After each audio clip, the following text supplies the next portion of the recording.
Once again, welcome to all my students. According to your watching time, a very good morning, a very good afternoon and a very good evening. आइए lesson को थोड़ा आगे बढ़ाते हैं। अब तक हम लोगों ने युगपत समीकरण को हल करने की 4 विधियों में से 3 विधियां सीख चुके हैं। तो जैसा कि हमने बताया था, युगपत समीकरण को हल करने की कुल 4 विधियां होती हैं और इन चारों विधियों में से 3 विधियां हम लोग सीख चुके हैं। कौन कौन सी विधियां सीख चुके हैं? पहली विधि गुणांकों को बराबर करके हल करना, दूसरी विधि प्रतिस्थापन विधि और तीसरी विधि आलेख विधि। ये 3 विधियां हम लोग सीख चुके हैं और मुझे उम्मीद है कि आप लोगों को अच्छी तरह से समझ में आ गया होगा। तो अब बारी है चौथी विधि को सीखने की। चौथी विधि अर्थात युगपत समीकरण को हल करने की आखिरी विधि। तो आखिरी विधि क्या है? क्रैमर की पद्धति। क्रैमर की पद्धति या इसको हम लोग बोल सकते हैं क्रैमर के नियम द्वारा। क्रैमर के नियम द्वारा हम लोग युगपत समीकरण को किस तरह से हल करेंगे। अब कक्षा 10वीं में जब एग्जाम होता है तो जो पहली दोनों विधियां हैं जिसको हम लोग 9वीं कक्षा में पढ़े हैं, पर्टिकुलर उसके नाम से प्रश्न नहीं आता है कि गुणांकों को बराबर करके हल करो या फिर प्रतिस्थापन विधि से हल करो, लेकिन बाकी की दोनों विधियां जो हम लोग 10वीं में पढ़ रहे हैं, कौन कौन सी विधियां पढ़ रहे हैं? आलेख विधि पढ़ा और कौन सी पढ़ने जा रहे हैं? क्रैमर की पद्धति या क्रैमर का नियम। इन दोनों विधियों से प्रश्न आएगा तो उसमें लिखा रहेगा निम्नलिखित युगपत समीकरण को आलेख विधि से हल करो, या फिर लिखा रहेगा या प्रश्न ऐसे आ सकता है निम्नलिखित युगपत समीकरण को क्रैमर के नियम द्वारा हल कीजिए। तो आइए देखते हैं कि इस नियम का, इस पद्धति का उपयोग किस तरह से किया जाता है। तो इस पद्धति का उपयोग करने से पहले हम लोगों को एक पॉइंट जानना है जिसको हम लोग बोलते हैं निश्चयक। क्या बोलते हैं? निश्चयक बोलते हैं और इसको इंग्लिश में बोलते हैं डिटर्मिनेंट। इंग्लिश में बोलते हैं इसको क्या? डिटर्मिनेंट। तो निश्चयक क्या होता है? ये पद्धति जो है, क्रैमर का नियम जो है, सबसे पहले हम लोग इसमें सीखेंगे कि निश्चयक क्या होता है और किस तरह से निकाला जाता है, क्योंकि यह विधि पूरी तरह से निश्चयक पर डिपेंड करती है, निश्चयक पर निर्भर है। या ऐसा भी हम लोग बोल सकते हैं, ये जो क्रैमर की पद्धति लिखा है, इस पद्धति का नाम निश्चयक पद्धति भी है। कभी कभी ऐसा भी प्रश्न आता है कि निम्नलिखित युगपत समीकरण को निश्चयक पद्धति से हल करो। तुम दोनों का मतलब एक ही है, चाहे क्रैमर की पद्धति बोलिए चाहे निश्चयक बोलिए। तो हम लोग पहले देखते हैं कि निश्चयक होता क्या है। मान लो हमारे पास कुछ राशियां हैं, राशियां, घटक या फिर संख्याएं। मान लीजिए हमारे पास कुछ राशियां या कुछ घटक या कुछ संख्याएं हैं। कुछ इस तरह से हमने ले लिया घटक। मान लो हमारे पास ABCD, ये घटक हैं। ABCD घटक हैं, या इसको हम लोग बोल सकते हैं कि ये 4 राशियां हैं, या इनकी जगह हम लोग कोई संख्याएं लिख सकते हैं। तो जब इन राशियों को 2 ऊर्ध्वाधर रेखाखंडों, ऊर्ध्वाधर मतलब वर्टिकल रेखाखंड 2 तरह से हम लोग खींच सकते हैं। ये ऊर्ध्वाधर रेखाखंड तो किसी तरह से खींच सकते हैं, लेकिन यहां पर रेखाखंड कैसे होना चाहिए? ऊर्ध्वाधर रेखाखंड। ऊर्ध्वाधर मतलब वर्टिकल, क्षैतिज मतलब समांतर। ऐसे क्षैतिज मतलब ऐसे, जो ग्राउंड हमारे पृथ्वी के समांतर हो उसको हम लोग बोलते हैं क्षैतिज। तो यहां पर 2 ऊर्ध्वाधर रेखाखंडों के बीच ये जो घटक हैं, जो राशियां हैं, इनका ऐसा अरेंजमेंट, इनकी ऐसी व्यवस्था जो समान पंक्ति और समान स्तंभ में हो। पंक्ति और स्तंभ मुझे लगता है आपको मालूम है, पंक्ति और स्तंभ। पंक्ति और स्तंभ। पंक्ति मतलब जो ऐसा है, ये पंक्ति हो गई, ये पंक्ति हो गई, हॉरिजेंटल है, पंक्ति हो गई। स्तंभ मतलब जो वर्टिकल है, स्तंभ हो गया। तो अगर घटकों को, जितने घटक हैं, अभी घटक कितने होने चाहिए उस पे हम लोग बाद में चर्चा करते हैं। मान लो ये हमारे पास कितने घटक हैं, 4 घटक हैं। अगर इन चारों घटकों को 2 ऊर्ध्वाधर स्तंभों के बीच में इस तरह से व्यवस्थित किया जाए कि जितने पंक्ति बने उतने ही स्तंभ बने, तो इस व्यवस्था को निश्चयक बोलते हैं। बात समझ में आ रही क्या? हमारे पास मान लीजिए कुछ घटक हैं, हमारे पास मान लीजिए कुछ घटक हैं। घटक मतलब कोई भी राशियां हो सकती हैं, मेजरेबल, जिसको मापा जा सके, कोई राशियां हो सकती हैं। और इन घटकों की जगह कोई संख्याएं हो सकती हैं, जैसे मान लो 2, 4, 6, 8, ये संख्याएं भी हो सकती हैं। तो इन राशियों, इन घटकों, इन राशियों, इन घटकों, इन संख्याओं की ऐसी व्यवस्था मतलब लिखा जाए, इस तरह से लिखा जाए जो 2 ऊर्ध्वाधर स्तंभों के बीच में होना चाहिए। ऊर्ध्वाधर स्तंभ या ऊर्ध्वाधर रेखाखंड कह लीजिए, इसके बीच में होना चाहिए। जितनी पंक्ति हो उतना ही स्तंभ हो। अब बताते हैं, लिख के आपको बताते हैं। तो ऐसी व्यवस्था को निश्चयक बोलते हैं। मान लीजिए हमारे पास से 4 घटक हैं, अब हमको यहां व्यवस्थित करना है। हमने ऐसे लिख दिया AB और लिख दिया CD। तो आप देख रहे हैं कि घटकों की संख्या कितना है, 4। इसमें पंक्ति कितना, ये पहली पंक्ति हो गई, ये दूसरी पंक्ति हो गई, ये पहला स्तंभ हो गया, ये दूसरा स्तंभ हो गया। तो जितनी पंक्ति होना चाहिए, पंक्ति को रो बोलते हैं, रो, और स्तंभ को क्या बोलते हैं, कॉलम बोलते हैं। स्तंभ को क्या बोलते हैं, कॉलम बोलते हैं। तो बात समझ में आ रही क्या? कुछ जितने घटक हैं, घटकों को क्या करना है, 2 ऊर्ध्वाधर रेखाखंडों के बीच में, 2 ऊर्ध्वाधर रेखाखंडों के बीच में इस तरह से व्यवस्थित करना है। इस तरह से व्यवस्थित करना मतलब इस तरह से लिखना है, इस तरह का अरेंजमेंट करना है कि जितने पंक्ति हो उतने ही स्तंभ होने चाहिए। तो देखो, इन चारों घटकों को हमने 2 पंक्ति में और 2 स्तंभ में व्यवस्थित कर दिया। तो इसी व्यवस्था को कहा जाता है कि ये निश्चयक है। अच्छा, अगर समझो ये घटकों की संख्या 5 होती तो हम व्यवस्थित नहीं कर सकते थे। घटकों की संख्या 6 होती तो भी व्यवस्थित नहीं कर सकते थे। लेकिन अगर घटकों की संख्या A B C D E F G H I, कितने घटक हो गए, 1 2 3 4 5 6 7 8 9 घटक हो गए। इसको हम लोग व्यवस्थित कर सकते हैं ऐसे। ये 2 ऊर्ध्वाधर रेखाखंड खींच दिया, A B C D E F G H I, तो 9 घटक हैं यहां पर। घटक मतलब संख्याएं भी हो सकती हैं और ज्यादातर संख्याएं भी रहेंगी। तो इन 9 घटकों को आपने देखा कि हमने कितने पंक्ति में इसको व्यवस्थित किया है। तो इसमें पंक्तियों की संख्या कितनी है, ये देखो, ये पहली पंक्ति हो गई, ये दूसरी पंक्ति, ये तीसरी पंक्ति। तो पंक्तियों की संख्या 3। स्तंभों की संख्या आप देखते हैं, पहला स्तंभ, दूसरा स्तंभ, तीसरा स्तंभ हो गया, मतलब 3 पंक्ति और 3 स्तंभ। तो यही इसका मेन चीज यही है कि घटकों को, किसको, घटकों को या संख्याओं को या राशियों को 2 ऊर्ध्वाधर रेखाखंडों के बीच बराबर पंक्ति और बराबर स्तंभ में व्यवस्थित करने की व्यवस्था को निश्चय करते हैं। तो अब एक चीज, जो घटक है ना, वो उनकी संख्या कितनी होनी चाहिए, या तो देखा आपने 4 हो जाए या तो 9 हो जाए। मतलब ये 4 और 9 क्या है, पूर्ण वर्ग संख्या है। मतलब घटकों की संख्या क्या होनी चाहिए, पूर्ण वर्ग संख्या होनी चाहिए। जैसे मान लो हमारे पास कोई एक ही घटक है, एक घटक है A, इसको हमने ऐसे व्यवस्थित कर दिया, तो ये भी हमारा निश्चयक ही कहलाता है।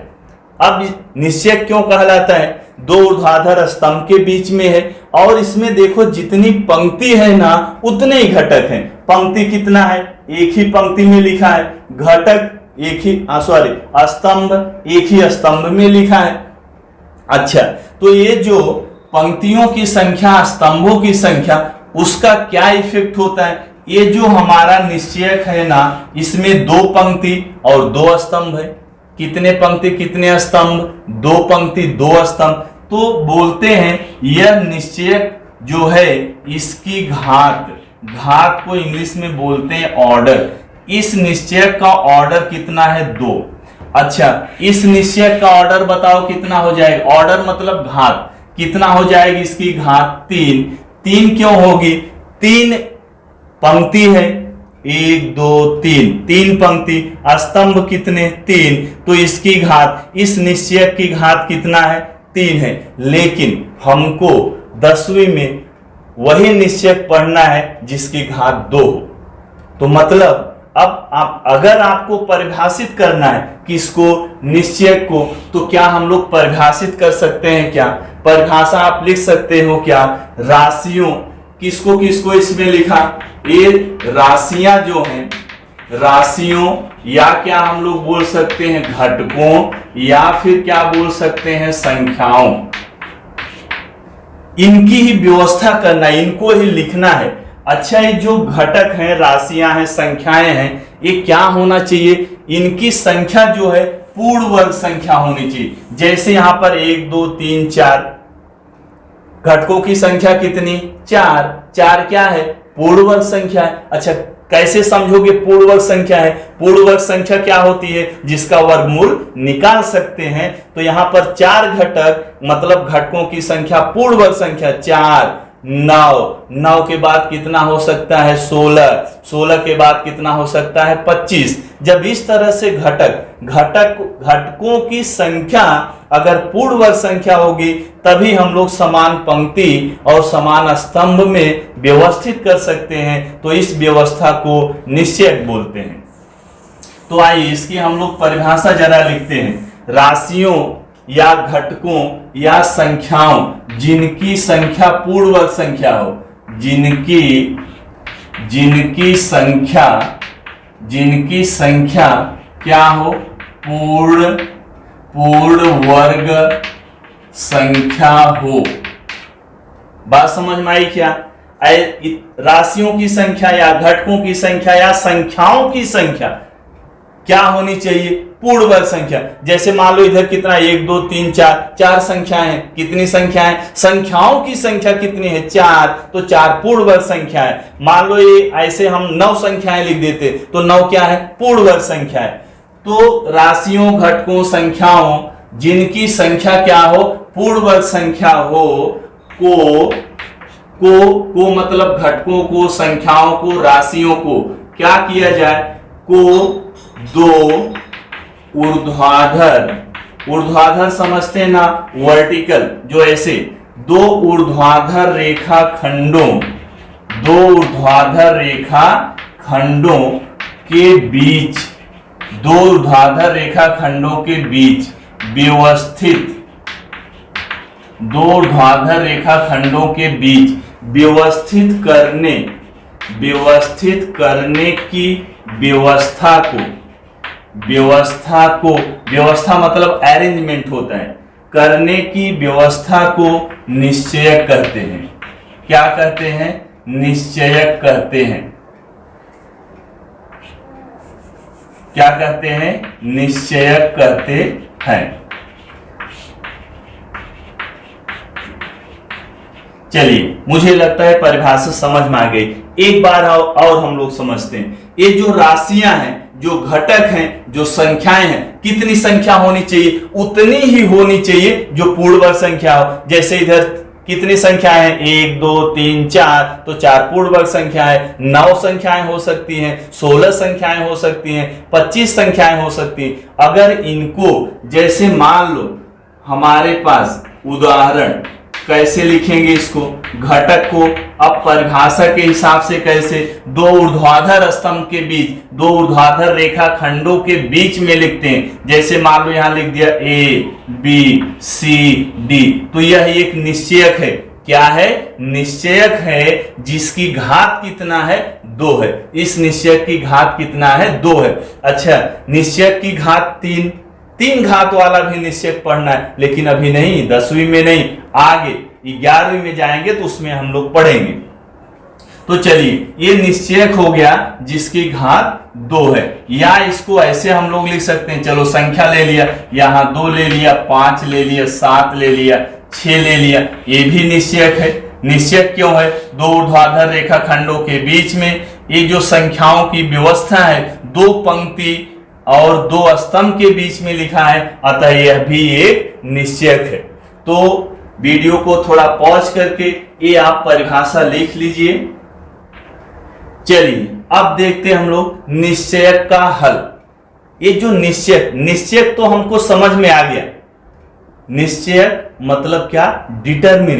डिटर्मिनेंट हमको समझ में आ गया। क्या समझ में आ गया? दो ऊर्ध्वाधर रेखा खंड होंगे, उसके बीच में संख्याएं लिखी रहेंगी, और संख्याएं जितनी पंक्ति होगी उतना ही स्तंभ होगा। तो हमको क्या समझ में आ गया? निश्चयक समझ में आ गया। अब इस निश्चयक को हल कैसे करते हैं, इस निश्चयक का मान कैसे निकालते हैं? पहला ही प्रश्न, एक प्रश्न ऐसा ही जरूर आता है जिसमें लिखा रहता है निम्नलिखित निश्चयक का मान ज्ञात करो। तो निश्चयक, चलो मैंने ले लिया एक 4, ये 3, ये 2 ले लिया, यहां पर ले लिया 6। अब ये निश्चयक है, इसका मान किस तरह से ज्ञात करोगे? अच्छा, निश्चयक क्या होता है? निश्चयक इंग्लिश में क्या बोलते हैं? डिटर्मिनेंट। तो किसी भी निश्चयक को कैपिटल लेटर द्वारा प्रदर्शित करते हैं, अंग्रेजी वर्णमाला के बड़े अक्षरों द्वारा प्रदर्शित किया जाता है। किसको? निश्चयक को। तो नाम इसका डिटर्मिनेंट है, तो यहां मैंने लिख दिया डी। ऐसे आप कोई भी बड़े लेटर से ले सकते हैं, ए बी सी डी, तो ज्यादा सुटेबल क्या है? डी, क्योंकि नाम इसका क्या है? डिटर्मिनेंट। तो डी से हम लिखेंगे इसको। तो माना ये जो निश्चयक है क्या है? डी है। अब इसका हल, इसका मान कैसे ज्ञात करते हैं? तो ये डी बराबर, पहले यहां पर एक चीज ध्यान रखना है, ये जो संख्या इस पोजीशन पर जो संख्या रहेगी, तो इस पोजीशन पर कौन सी संख्या आपको दिख रही है? 4 और 6। तो पहले ये दोनों का गुणनफल 4 गुणे 6। बात समझ में आ रही? हमेशा इसी पोजीशन पर जो संख्या रहेगी, ऐसे इसको बोलते हैं leading diagonal elements. Leading diagonal elements मतलब विकर्ण पर, मुख्य विकर्ण की संख्याएं हैं, मुख्य विकर्ण की संख्याएं हैं। उसको छोड़िए, क्या कहते हैं उसको छोड़िए, उसको हम लोग बाद में देखना। अब मेन हमारा यहाँ पर मकसद क्या है कि किस तरह से इसका हल निकालते हैं। तो पहले इस पोजीशन पर जो संख्याएं, तो इस पोजीशन पर कौन सी संख्याएं हैं? 4 और 6, इनका गुणनफल। फिर क्या लिखते हैं? माइनस, ये सूत्र में है माइनस। इसके बाद जो बची हुई संख्याएं हैं उनका गुणनफल, 2 गुणे कितना? 3। अब इसको सरल कर लीजिए, हमारा ये जो डी है, डी मतलब जो निश्चयक है, उसका मान मिल जाएगा 4 गुणे 6, 4 6 कितना हो गया? 24। 3 दूनी कितना हो गया? 6। तो डी बराबर 24 में से 6 माइनस कर दिया, कितना आ गया? 18 आ गया। तो मुझे लगता है कि बात समझ में आई होगी। एक और उदाहरण हम लोग लेते हैं, एक और उदाहरण से इसको जरा हम लोग समझते हैं। चलिए एक और, ये पहला ले लिया एग्जाम्पल, एक दूसरा।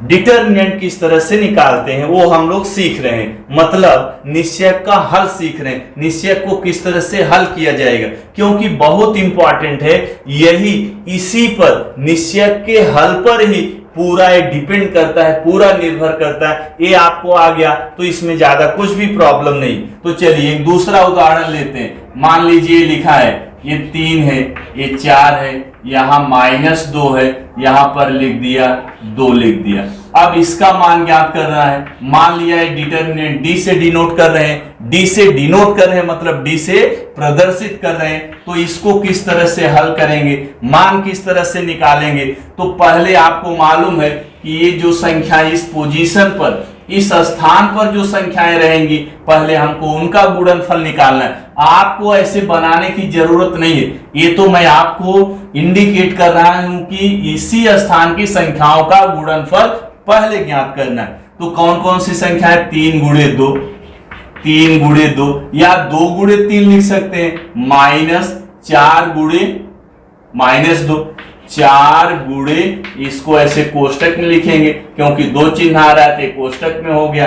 अब देखते हैं, इसको हल करते हैं। 3 दूनी कितना? 6। अब देखो ये माइनस इंटू माइनस क्या हो जाएगा? प्लस। 4 दूनी कितना हो गया? 8। तो 6 धन 8 कितना हो जाएगा? 14 हो जाएगा। तो इस तरह से हम लोग डिटरमिनेंट यानी निश्चयक को हल करते हैं। तो मुझे लगता है सबको क्लियर हो गया होगा। तो ये अगर आप चाहें तो इसको आप लिख सकते हैं। फिर हम लोग देखते हैं कि अब ये निश्चयक का यूज करके क्रैमर पद्धति कैसे सॉल्व किया जाता है। तो चलिए युगपत समीकरण हम लोग मान लेते हैं कि हमारे पास जो युगपत समीकरण है कुछ इस तरह से है। माना a1x plus b1y is equal to c1, ये समीकरण 1 है। समीकरण 2 a2x प्लस b2y बराबर c2, ये समीकरण 2 है। कुछ इसी तरह से समीकरण भी होता है। a1 b1 c1, a2 b2 c2 क्या है? संख्याएं हैं। संख्याएं मतलब कोई भी वास्तविक संख्याएं हो सकती हैं। बात समझ में आ रही है क्या? अभी सम तो हम बाद में करेंगे, प्रश्न जो है उसको बाद में हल करेंगे, लेकिन देखते हैं कि अप्लाई कैसे होता है, क्या क्या निकालना है हमको, वो चीज हम लोग देखने की कोशिश कर रहे हैं। तो मान लिया है पहला समीकरण कुछ इस तरह से। a1 समझ रहे हैं क्या? यहां पर कोई नंबर आ जाएगा, b1 कोई नंबर होगा, कांस्टेंट है, वास्तविक संख्या। यहां c1 तो मालूम है अचरांक है। तो जब इस तरह से 2 समीकरण दिया रहेगा तो किस तरह से इसका यूज करेंगे? अच्छा, एक खास बात इसमें, और खास बात क्या? समीकरण जो है आपका, जैसे मान लो एक 2x प्लस 3y माइनस 4 बराबर 0, तो ये मानक रेखीय समीकरण नहीं कहलाता है। मानक रेखीय समीकरण क्या? चरांक पद बाईं ओर, चरांक पद बाईं ओर। अचरांक पद किधर होना चाहिए? दाहिनी ओर होना चाहिए, दाएं पक्ष में होना चाहिए। तो 2x प्लस 3y, ये -4 को इधर करेंगे +4 हो जाएगा। मतलब जो हमारा समीकरण है इसी रूप में होना चाहिए। अगर इस रूप में नहीं है तो इसी रूप में बनाएंगे। कैसे बनाएंगे मालूम है? चरांक पद किधर होना चाहिए? बाईं ओर। चरांक समझ रहे हैं ना? जैसे x y है, या कोई सवाल में यम यन आ गया तो वो बाईं ओर होना चाहिए। ए बी आ गया, बाईं ओर होना चाहिए। जितने भी चरांक हैं वो बाईं ओर। अचरांक, अचरांक मतलब कांस्टेंट, मतलब संख्याएं किधर होनी चाहिए? दाहिनी ओर होनी चाहिए। तो कुछ इस तरह से अगर समीकरण आपका ऐसा दिया है, इस तरह से दिया है, तो उसको हम लोग पहले इस तरह से बनाएंगे, उसके बाद इस पद्धति को अप्लाई करेंगे। तो मान लो समीकरण हमारा कुछ इस तरह से दिया है, x y बाईं ओर, अचरांक पद दाईं ओर, इसमें भी चरांक बाईं ओर, अचरांक दाईं ओर। तो सबसे पहले हम लोग क्या निकालेंगे? सबसे पहले हम लोग निकालेंगे d मतलब डिटरमिनेंट। अब देखिए ध्यान से, इसको निकालते कैसे हैं? और ये तो मालूम है आपको, ये निश्चयक है तो दो ऊर्ध्वाधर रेखा खंडों के बीच में ही संख्याएं लिखना है। अब इसमें संख्याएं क्या आएगी? ये पहली पंक्ति होती है, यहां पहली पंक्ति होगी, यहां दूसरी पंक्ति होगी। तो यहां पर 2 समीकरण दिया है। समीकरण 1 से x का गुणांक a1, यहां y का गुणांक b1। बात समझ में आ रही? पहली पंक्ति में क्या लिखना है? चरांकों का गुणांक। पहली पंक्ति में क्या लिखना है? चरांकों का गुणांक समीकरण 1 से। दूसरी पंक्ति में क्या लिखना है? समीकरण 2 से चरांकों का गुणांक क्या है? a2 और b2। इसी तरह से हम लोग d निकालेंगे। अब आपको मालूम है इसको हल कैसे किया जाएगा? कैसे हल करोगे बताओ? ये दोनों को गुणा पहले करोगे, मतलब A1 गुणे क्या B2, माइनस क्या करोगे A2 गुणे B1। तो इसी तरह से हम लोग क्या निकालेंगे D। ए आपको समझ में आना चाहिए। डी जब हम लोग निकाल रहे होंगे तो पहली पंक्ति में समीकरण 1 से चरांकों का गुणांक x y a1 b1 समीकरण 2 से a2 b2 बात समझ में आई। अच्छा, डी निकालने के बाद हम लोग निकालते हैं डी ऑफ x। ये डी ऑफ x जो है सफिक्स में लिखा है, थोड़ा नीचे लिखा है dx, ऐसा नहीं लिखना है, d लिखना है, यहां इसके नीचे सफिक्स में यहां x लिखना है। ये क्या है डिटर्मिनेंट ऑफ x के लिए डिटर्मिनेंट हम लोग अब निकालेंगे। अच्छा, तो अब इसको कैसे निकालते हैं, ये भी तो निश्चयक ही है, ये भी दो ऊर्ध्वाधर रेखा खंड के बीच में होगा। अब इसमें लिखते कैसे संख्याएं, जरा ध्यान से देखिए।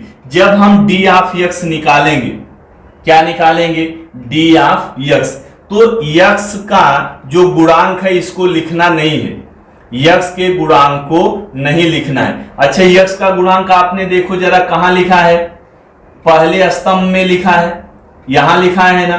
जब d ऑफ x निकालेंगे तो x का गुणांक नहीं लिखना है, y का गुणांक लिखना है। y का गुणांक क्या है b1 b2, यहां देखो b1 b2 लिखा है, तो इसको हम लोग लिख दे रहे हैं b1 और b2। बात समझ में आ रही क्या। जब भी हम लोग d ऑफ x निकालेंगे तो x का गुणांक नहीं लिखना। अच्छा, ये पहले देख लो, जो हमने d निकाला है, ये स्तंभ में क्या लिखा है x का गुणांक, इसमें क्या लिखा है y का गुणांक। जब d ऑफ x निकालोगे तो ये वाला स्तंभ आपको नहीं लिखना है, मतलब x का गुणांक नहीं लिखना है। अच्छा, ये नहीं लिखना क्या है b1 b2 लिखना है, b1 b2 हमने लिख दिया, y का गुणांक लिख दिया। अच्छा, ये लिखना नहीं तो फिर क्या लिखेंगे, अचरांक पद लिखेंगे, क्या c1 c2। बात समझ में आ गई क्या। जब d ऑफ x निकालोगे तो x का गुणांक नहीं लिखना है, इसकी जगह क्या आ जाएगा अचरांक पद, बाकी y का गुणांक कैसे लिखना है। अच्छा, अब कैसे हल करेंगे, वही मेथड, पहले ये दोनों का गुणा करेंगे, c1 b2 माइनस ये b1 c2, ऐसे हमारा क्या निकल गया d ऑफ x निकल गया। अच्छा, d ऑफ x की जगह d ऑफ x निकल गया। इसके बाद हम लोग निकालेंगे d ऑफ y। क्या निकालेंगे d ऑफ y, ये भी d है, d मतलब डिटर्मिनेंट है, डिटर्मिनेंट मतलब निश्चयक है। अब d ऑफ y में कैसे हम लोग यहां पर संख्याओं को लिखेंगे। अच्छा, d ऑफ x में क्या किया, जब हम लोग d ऑफ x निकाल रहे हैं तो x का x का गुणांक जो कि पहले स्तंभ में था इसको हमने लिखा नहीं। तो ऐसे ही जब d ऑफ y निकालोगे तो y का गुणांक नहीं लिखना है, y का गुणांक नहीं लिखना है, मतलब ये दूसरा जो स्तंभ है खाली हो गया, लेकिन x का गुणांक लिखना है, x का गुणांक a1 a2 यहां पर लिखना है। तो इसमें y का गुणांक नहीं लिखेंगे, मतलब यहां पर नहीं लिखेंगे क्या y का गुणांक b1 b2 नहीं लिखेंगे वहां, तो क्या लिखेंगे अचरांक पद लिखेंगे c1 c2, यहां पर लिखेंगे c1 c2। बाकी इसको कैसे हल करना आपको मालूम है, पहले ये दोनों संख्याओं का गुणा करेंगे a1 c2 minus a2 c1। तो जब इस तरह से हमारा क्या क्या निकल गया, d निकल गया, और क्या निकला d ऑफ x निकला, और क्या निकला d ऑफ y निकला। अब इसके बाद हमको, अच्छा एक्चुअली हम लोग कर क्या रहे हैं, इन दोनों युगपत समीकरण को हल कर रहे हैं। हल करने का मतलब समझते हैं क्या, जो चरांक है उसका मान निकाल रहे हैं। तो चरांक इसमें क्या है x और y है, तो हम लोग क्या निकाल रहे हैं x और y निकाल रहे हैं। अब यहां लिखेंगे क्रैमर के नियम से या क्रैमर के नियम द्वारा। अब क्रैमर का नियम यहां अप्लाई होता है। बाकी ये सब तो हम लोग क्या निकाल रहे थे, निश्चयक निकाल रहे थे, निश्चयक का मान निकाल रहे थे। तो आइए देखते हैं क्रैमर का नियम क्या कहता है। यक्स बराबर होता है D of x upon D. X बराबर क्या होता है, D of x upon D. मतलब जब हम यक्स का मान कैसे प्राप्त करेंगे, D of x upon D. D of x समझ रहे हैं क्या, जो डी एक्स का मान यहां पर आया रहेगा, समझो यहां पर मान लो, यहां पर क्या मान लो, इसका मान आया है 25 और डी का मान संख्या में मान लो 5 आया, तो यहां पर कैसे लिखेंगे 25/5। बात समझ में आ गई क्या। तो इस तरह से हमारा क्या निकल गया, डी ऑफ यक्स निकल गया। और क्या निकालना है, y कैसे निकालेंगे, डी ऑफ y अपान क्या, डी। यही क्रैमर का नियम है। इससे हम यहां डी ऑफ y का मान रख दिया, डी का मान रख दिया, भाग दे दिया, y का मान आ गया। तो इस तरह से हम लोग क्रैमर का नियम जो है, इस तरह से हम लोग उसको फॉलो करेंगे, इसको अप्लाई करेंगे। तो एक बार और समझ लीजिए, दो समीकरण आपको दिया रहेगा, युगपत समीकरण दो दिया रहेगा। दोनों में पहला ही खास चीज क्या ध्यान रखना है, अचरांक पद जो है इधर होना चाहिए, दाईं ओर। अचरांक पद किधर होना चाहिए, दाईं ओर। अगर पहले से नहीं दिया है तो हम लोग दाईं ओर लेके जाएंगे। ऐसे बना लिया हमने, चरांक बाईं ओर, अचरांक दाईं ओर। उसके बाद क्या निकालेंगे, डी। और डी कैसे निकालते हैं, पहली पंक्ति में, पहली पंक्ति है, पहली पंक्ति को पहले समीकरण से यक्स और वाई का गुणांक, दूसरी पंक्ति में दूसरे समीकरण से यक्स वाई का गुणांक। तो इसको जैसे हल करते हैं अभी बताया, इसको हल कर लेंगे हम लोग। फिर इसके बाद डी ऑफ यक्स निकालते हैं। डी ऑफ यक्स कैसे, यक्स आ गया तो यक्स का गुणांक, ये गुणांक नहीं लिखेंगे। यक्स आ गया तो यक्स का गुणांक नहीं लिखेंगे, ये नहीं लिखोगे तो इसकी जगह पर क्या आ जाएगा, अचरांक पद आ गया C1 C2, और बाकी ये गुणांक लिखेंगे, y का गुणांक लिखेंगे। सेम इसी तरह से जब हम लोग डी ऑफ y निकालेंगे, मीन्स डिटर्मिनेंट ऑफ y निकालेंगे, तो y का गुणांक नहीं लिखेंगे। ये देखो यहाँ y का गुणांक लिखा है, तो y का गुणांक नहीं लिखेंगे, इसकी जगह पर क्या आ जाएगा, अचरांक पद आ जाएगा C1 C2, और ये x का गुणांक तो लिखना ही है। इसको हल कर लिया। फिर यहाँ लिखना है क्रैमर के नियम से x बराबर होता है dx अपान डी, तथा y बराबर होता है dy अपान डी। तो आइए अब हम लोग, मुझे लगता है आपको अच्छे से समझ में आ गया होगा। अब इसी पर हम लोग प्रश्न हल करते हैं। तो आइए अब देखते हैं प्रश्न संग्रह 1.3। इसका पहला प्रश्न देखते हैं। निश्चयक दिया है, पहला प्रश्न आपको दिख रहा है, निश्चयक दिया है और उसके आगे खाली बॉक्स दिया है। मतलब ये कृति टाइप का है, एक्टिविटी टाइप का प्रश्न है कि मतलब जो बॉक्स है उसमें कौन सी संख्या आएगी, तो आप कैलकुलेट कर लो, कैलकुलेशन कर लो और यहाँ पर भरना है कि कौन सी संख्या आएगी। तो आप देख रहे हैं ये क्या लिखा है, निश्चयक लिखा है। क्या है ये, निश्चयक लिखा है और इसको आगे हल किया है। तो हल कैसे करते हैं ये आपको आइडिया मिल गया है। तो पहले ये दोनों संख्याओं का गुणा करते हैं, 3 गुणे 5, 3 गुणे बॉक्स से, तो इस बॉक्स में क्या आ जाएगा, 3 गुणे 5। क्या बताया था मैंने, पहले इस पोजीशन पर जो संख्या है उसका गुणा करेंगे। तो 3 गुणे क्या, यहां पर 5, 3 गुणे 5। फिर माइनस, ये सूत्र में आता है माइनस ये दोनों संख्याओं का गुणा, 4 गुणे 2। 4 तो लिखा है, गुणे कितना, 4 गुणे कितना, 2। अब इसी को आगे कंटिन्यू कर दिया। ये देखो 5 तिहाई कितना यहां पर आ जाएगा, 5 तिहाई यहां पर 15 आ गया। फिर ये देखो 4 दूनी यहां 8 लिखा है, 15 माइनस 8 कितना हो जाएगा, 7। ये हमारा इस निश्चयक का मान हो गया। तो समझ में आया। चलिए अब दूसरा हम लोग देखते हैं, प्रश्न 1। प्रश्न 1 ही लिखा है इसमें। पहला निश्चयक दिया है -1, 7, यहां 2 और 4। ये बीच में थोड़ा गैप होना चाहिए, नहीं तो ये 24 हो जाएगा।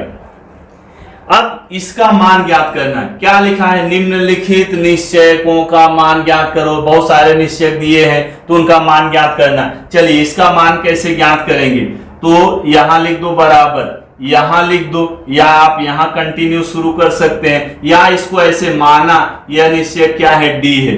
तो चलिए बिना माने हुए हम लोग करते हैं। तो आपको जैसे कि मालूम है, पहले ये दोनों संख्याओं का गुणा करते हैं। यहां नीचे से मैं कर रहा, पहले ये दोनों संख्याओं का गुणा, इस पोजीशन पर जो संख्या है उसका गुणा करेंगे। -1 गुणे क्या? 4, फिर -2 गुणे क्या आ जाएगा? 2 गुणे 7। बात समझ में आई क्या? पहले इस पोजीशन पर जो संख्याएं रहेंगी उनका गुणा करेंगे, फिर माइनस लिखेंगे, फिर ये दोनों संख्याओं का गुणा। अब देखिए प्लस है, ये माइनस, गुणा कर रहे हैं, प्लस इंटू माइनस होता है माइनस। 4 एक के कितना? 4, ये कितना आ गया? -7 दूनी 14। जब दोनों संख्याओं का एक ही चिन्ह हो, अब यहां पर ऐसा मत करना कि माइनस माइनस प्लस, नहीं, माइनस इंटू माइनस प्लस होता है। इंटू कर रहे हैं क्या? नहीं कर रहे हैं। यहां पर इसको बोलते हैं सरल कर रहे हैं। सरल मतलब जोड़ रहे हैं, घटा रहे हैं, क्या कर रहे हैं? चिन्हों के अनुसार हमको करना है। तो जब संख्याओं का एक ही चिन्ह हो तो वही चिन्ह लिखकर संख्याओं को क्या करते हैं? जोड़ देते हैं। तो कितना आ गया? -18। इस निश्चय का मान कितना हो गया? -18। चलिए दूसरे निश्चय का मान देखते हैं। दूसरा निश्चय क्या है? 5 3 -7 0। ये दूसरा निश्चय है, इसका मान ज्ञात करना है। तो वही मेथड, वही पहले ये दोनों को गुणा करेंगे। 5 गुणे क्या है? 0, माइनस ये दोनों का गुणा, तो -7 गुणे कितना? 3। 5 शून्य शून्य होता है, ये माइनस इंटू माइनस क्या हो जाएगा? प्लस। 7 त्रिक कितना हो गया? 21। कितना आ गया? 21 आ गया। 21 धन 0 कितना आ जाएगा? 21 आ जाएगा। चलो एक और है, इसमें एक और निश्चय दिया है, उसका मान ज्ञात करना है। वो भिन्नात्मक है, भिन्न में दिया है। तो चलिए इसको आप लिख लेना, फिर मैं आगे इसका तीसरा कर रहे हैं।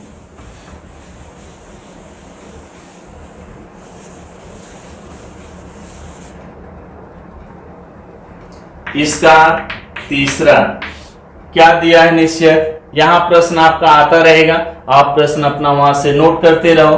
कितना दिया है? 7/3, 7/3, 5/3, 3/2, 3/2 और 1/2। तो ये दिया है निश्चय, इसका मान ज्ञात करना है। तो बाकी मेथड वैसे ही। मेथड कैसे? किसको पहले गुणा करेंगे? इन दोनों संख्याओं का पहले गुणा करेंगे। इस पोजीशन पर जो संख्याएं रहेंगी पहले उसका गुणा करना है। तो क्या है यहाँ पर? 7/3 गुणे कितना?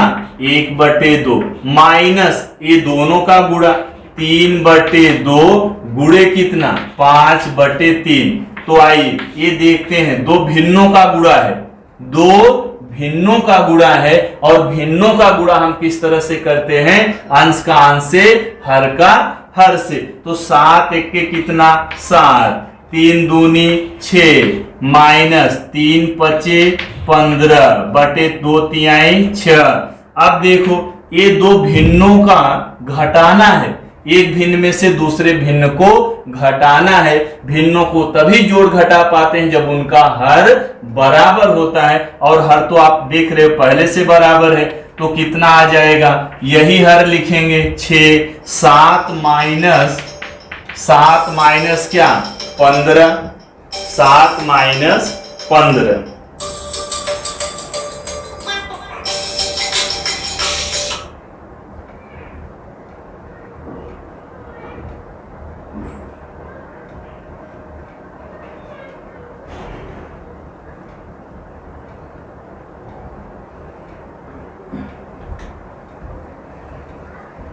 तो दोनों का हर बराबर है, 6 है, वही लिख दिया 6। 7 माइनस क्या?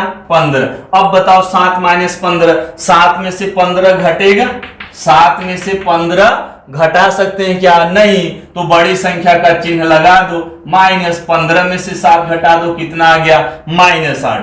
तो ये आ गया यहाँ पर -8/6। ये आपका आंसर हो गया। लेकिन इसको हम लोग और सरल कर सकते हैं। ये देखो 2 से कट जाएगा, दोनों संख्याएं 2 से कट रही, 2 चौक 8, तो ये -4, 2 तिहाई 6। तो फाइनल आंसर कितना हो गया? -4/3। तो बात समझ में आई? तो चलिए इसको आप लिख लीजिए। आइए दूसरा प्रश्न देखते हैं। निम्नलिखित युगपत समीकरणों को क्रैमर की पद्धति से हल कीजिए। अब सिर्फ निश्चयक का मान नहीं निकालना है, क्रैमर पद्धति का उपयोग करके युगपत समीकरण को हल करना है। तो आइए देखते हैं। ये जो दूसरा प्रश्न है उसका पहला उपप्रश्न क्या है, मैंने इधर लिखा हुआ है, आप वहां से देख के नोट कर लो। क्या है प्रश्न? 3x - 4y = 10, 4x + 3y = 5।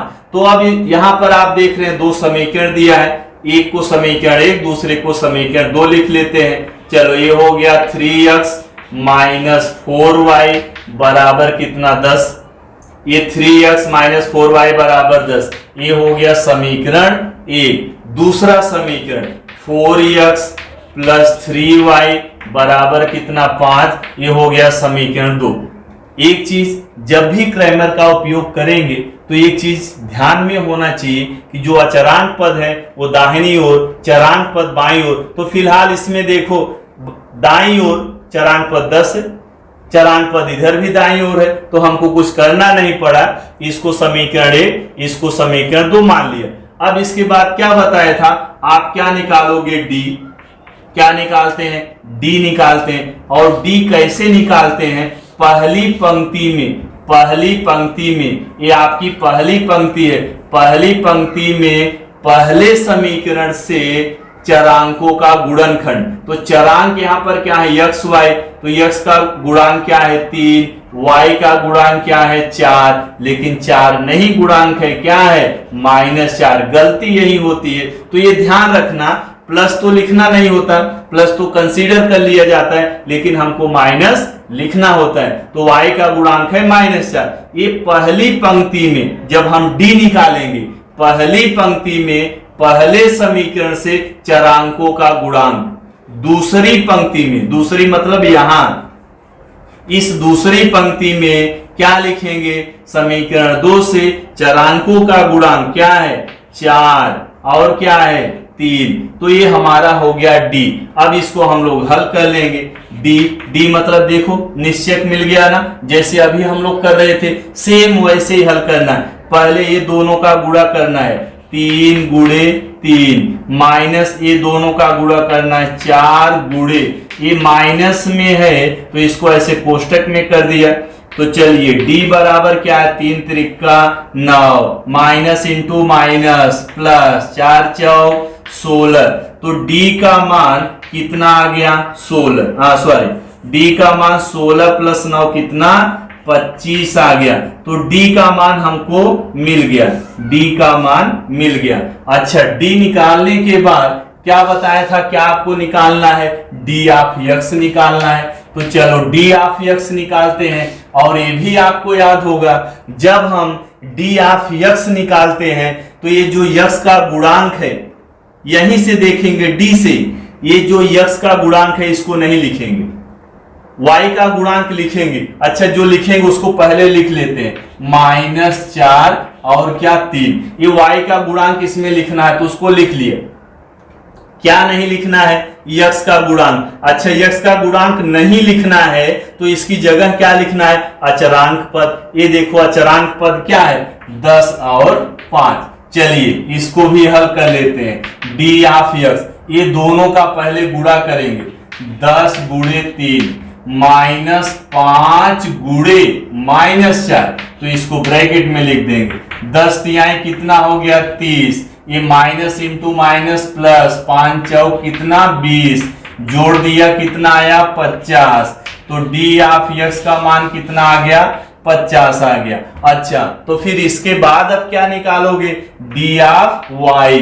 D of Y कैसे निकालेंगे? D of Y, D of Y में क्या नहीं लिखना है? y का गुणांक नहीं लिखना है। y का गुणांक मतलब ये नहीं लिखना है, x का लिखना है तो x का पहले लिख दो। ये x का गुणांक है तो x का लिख दिया। y का नहीं लिखना है, ये नहीं लिखना है तो इसकी जगह क्या लिखना है? चरांक लिखना है। चरांक क्या है? 10 और 5 है। तो चलिए इसको भी हल कर लेते हैं। dy बराबर, इसको पहले ये दोनों का गुणा करेंगे, 3 गुणे 5 माइनस 4 गुणे 10, तो डी ऑफ वाई बराबर 3 पचे 15 माइनस 10 चौक 40। तो आइए देखते हैं डी ऑफ वाई कितना मिल गया। डी ऑफ वाई 15 माइनस 40 बताओ कितना? 15 में से 40 घटा सकते हो? नहीं। जब नहीं घटा सकते तो माइनस पहले लिख दो, बड़ी संख्या में छोटी संख्या घटा दो। 40 में से 15 घटा दो, कितना आ गया? 25 आ गया। तो डी ऑफ वाई मिल गया। अच्छा, अब तक हमको क्या क्या मिल गया? डी मिला, और क्या मिला? डी ऑफ एक्स मिला, और क्या मिला? डी ऑफ वाई मिला। तो बात खत्म हो गई। डी निकाल लिया, डी ऑफ एक्स निकाल लिया, डी ऑफ वाई निकाल लिया, लेकिन हमको समीकरण का हल चाहिए। अब लिखेंगे क्रैमर के नियम द्वारा। क्रैमर के नियम द्वारा, चलिए क्रैमर के नियम द्वारा x का मान क्या होता है? फार्मूला बताया था dx अपान डी, ये फार्मूला है, सूत्र है क्रैमर का। तथा y का मान कैसे निकालेंगे? डी ऑफ वाई बटे डी। चलिए मान रखते हैं x बराबर D of x upon D. तो देखते हैं डी ऑफ x का मान कितना है? 50। तो यहां पर क्या रख दिया? 50 बटे क्या? डी, और डी का मान कितना है? 25। तो यहां पर क्या रख देंगे? 25। तो इसको काट सकते हैं, 25 1 के 25 दूनी 2 बटे 1 मतलब 2। x का मान कितना आ गया? 2 आ गया। यहां पर तथा y बराबर क्या लिखा है? डी ऑफ y बटे डी। तो डी ऑफ y का मान बताओ? -25। क्या हो गया? -25 बटे क्या लिखा है? डी, और डी का मान कितना है? 25। तो यहां पर क्या रखेंगे? 25। 25 1 के 25 से माइनस है तो माइनस हो गया, तथा y का मान कितना आ गया? -1। तो हमारा आंसर मिल गया। क्या मिला? x बराबर 2, y बराबर -1। उत्तर की जांच आपको करना आता है, वही मान हम लोग इस समीकरण में रख देंगे। अगर समीकरणों को संतुष्ट कर रहा है तो हमारा आंसर सही है। x बराबर कितना है? 2। 2 रखा तो 2 तिहाई कितना हो जाएगा? 6 -4। y की जगह क्या रखेंगे? -1। तो माइनस इंटू माइनस प्लस, 4 1 के 4, 6 धन 4 कितना आ गया? 10। मतलब हमारा आंसर क्या है? सही है। तो इस तरह से ये पहला उप प्रश्न हो गया, प्रश्न नंबर 2 का। तो आप लोग नोट कर लीजिए। फिर चलते हैं दूसरे प्रश्न की ओर। देखते हैं दूसरा उप प्रश्न।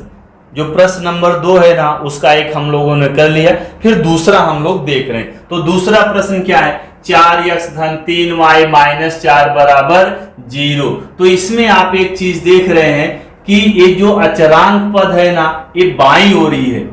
तो ऐसे में हम लोग ये जो क्रैमर का रूल है ये अप्लाई नहीं कर सकते। इसके लिए क्या होना चाहिए? हमारा जो रेखीय समीकरण है ना, वो स्टैंडर्ड फॉर्म में होना चाहिए, मानक स्वरूप में होना चाहिए। और मानक स्वरूप क्या होता है? चरांक बाईं ओर, अचरांक दाईं ओर। तो आइए इसको मानक स्वरूप में लिख लेते हैं। इसी समीकरण को हम लोग लिख सकते हैं 4x प्लस 3y। ये -4 इधर करेंगे तो प्लस हो जाएगा। किसमें प्लस होगा? 0 में। 0 में क्या प्लस होगा? 4। 4 धन 0 बराबर क्या? 4। तो ये हो गया समीकरण 1। आइए इसको देखते हैं। यहां देखिए एक चरांक जो है इधर आ गया है दाईं ओर, तो इसको हम लोग इधर कर लेंगे। बाईं ओर क्या है? 6x है। ये जो -5y है इसको बराबर के इधर लाएंगे तो ये हो जाएगा +5y। बराबर में क्या लिखा? 8। तो ये हो गया समीकरण 2। अब हमारा दोनों समीकरण मानक स्वरूप में परिवर्तित हो गए, मानक स्वरूप में हमने चेंज कर लिया। तो अब पहली बात, अब क्या निकालते हैं? हम लोग क्या निकालते हैं, डी निकालते हैं। तो आइए हम लोग डी निकालते हैं, डी। चलिए डी लिख दिया, ये ऊर्ध्वाधर रेखाखंड खींच दिया। अब इसमें संख्याएं कैसे लिखते हैं मालूम है, पहली पंक्ति में पहले समीकरण से चरांकों का गुणांक 4 और 3 है, तो यहां हो गया 4 3। दूसरी पंक्ति में दूसरे समीकरण से चरांकों का गुणांक 6 और 5, क्या है 6 और 5। आइए इसको हल कर लेते हैं।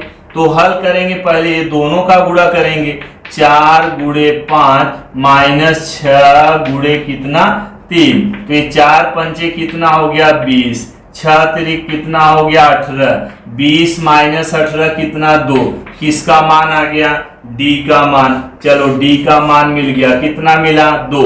अच्छा अब इसके बाद क्या निकालोगे, डी ऑफ एक्स, क्या निकालेंगे, डी ऑफ एक्स। चलिए डी ऑफ एक्स निकालते हैं। तो इसमें मालूम है यक्स का गुणांक हम लोग नहीं लिखते, तो यक्स का गुणांक तो ये है, पहले स्तंभ में यक्स का गुणांक है, इसको नहीं लिखना है। नहीं लिखना है तो अचरांक लिखेंगे, और अचरांक क्या है 4 8 है, लेकिन y का गुणांक यहां लिखना है 3 और 5। तो बात समझ में आ रही क्या, जब भी डी ऑफ यक्स निकालेंगे तो यक्स का गुणांक नहीं लिखते हैं, और नहीं लिखते हैं तो उसकी जगह क्या लिखते हैं, अचरांक पद लिखते हैं, y का गुणांक लिखते हैं। तो आइए डी ऑफ यक्स, ये दोनों का गुणा पहले 4 गुणे 5 माइनस 8 गुणे क्या 3, ये 4 पंचे कितना 20, 8 तिरिक कितना 24। तो डी ऑफ यक्स 20 माइनस 24, 20 में 24 घटेगा नहीं, और जब नहीं घटता तो क्या लिख देते हैं माइनस। अब 24 में से 20 घटा दो, कितना 4 आ गया। तो चलो इस तरह से हमको dx का भी मान मिल गया, dx भी हम लोग निकाल लिए। अब जब dx निकाल लेते हैं फिर क्या निकालते हो, d ऑफ y निकालते हैं। तो आइए d ऑफ y देखते हैं। तो d ऑफ y में y का गुणांक नहीं लिखते, यही है ना y का गुणांक, देखो 3 5 3 5, ये y का गुणांक है, मतलब दूसरे स्तंभ में यहां y का गुणांक इसमें लिखेंगे नहीं, तो उसकी जगह अचरांक पद क्या है 4 8, इसमें यक्स का गुणांक लिखना है। यक्स का गुणांक क्या है 4 6, तो यहां पर 4 और 6 हो गया। डी ऑफ y जैसे अभी आप निकालते हैं, इसका गुणा करेंगे, 4 गुणे 8 माइनस 6 गुणे 4। तो यहां आगे से लिख रहा हूं, डी ऑफ y बराबर 4 गुणे 8 कितना 32 माइनस 6 24। तो 32 में से 24 माइनस कर दो, कितना आ जाएगा 8 आ गया। तो चलिए डी ऑफ y भी मिल गया, डी ऑफ y मिल गया। तो क्या क्या हम लोग निकाल चुके, d निकाल लिया, d निकाल लिया, डी ऑफ x निकाल लिया, डी ऑफ y निकाल लिया। तो क्रैमर का रूल अप्लाई करेंगे, x और y का मान निकालेंगे। अब क्रैमर के नियम द्वारा, तो आइए क्रैमर का नियम क्या होता है, x बराबर dx अपान डी, तथा जब y निकालोगे तो y बराबर क्या लिखोगे, D of y upon D. तो चलिए इसमें मान रखते हैं, x बराबर dx, तो dx दिख रहा है क्या, कितना है -4, तो यहां हो गया -4 बटे डी, बटे क्या है d, d मतलब 2, तो 2 दूनी 4 -2 आ गया। x का मान कितना -2। अच्छा इधर y के लिए देखते हैं, y बराबर D of y, D of y कितना आया है 8, और d का मान कितना है 2, तो d ऑफ y और d का मान रख दिया 2 4 8, तथा y का मान कितना मिला 4। तो इस तरह से हमको आंसर मिल गया। आंसर क्या मिला, x बराबर -2, y बराबर 4।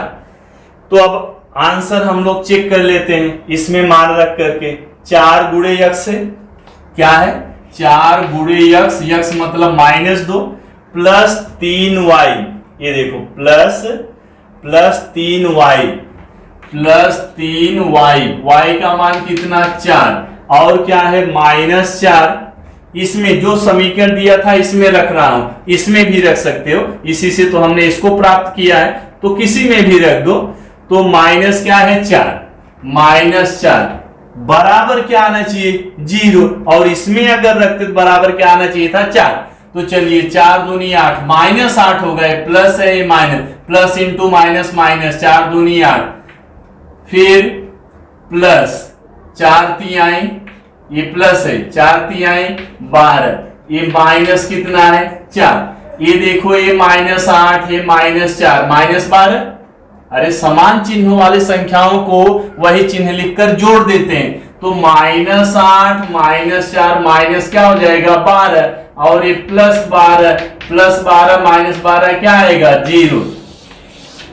तो मतलब हमारा आंसर क्या है सही है। तो इस तरह से आप वीडियो को पॉज करो और आंसर लिख डालो। तो चलिए, वीडियो थोड़ा लंबा हो रहा है, तो मुझे लगता है आपको आज का लेक्चर बहुत अच्छे से समझ में आया होगा, जिसमें आज हम लोगों ने क्या पढ़ा। हमने पढ़ा कि निश्चयक क्या होता है, निश्चयक का मान किस तरह से निकालते हैं, और क्रैमर का नियम युगपत समीकरण हल करने में किस तरह से अप्लाई किया जाता है। अब वीडियो के लास्ट में आपके लिए होमवर्क रहेगा, तो आप ट्राई कीजिए और मुझे विश्वास है कि आप कर लोगे। Thank you.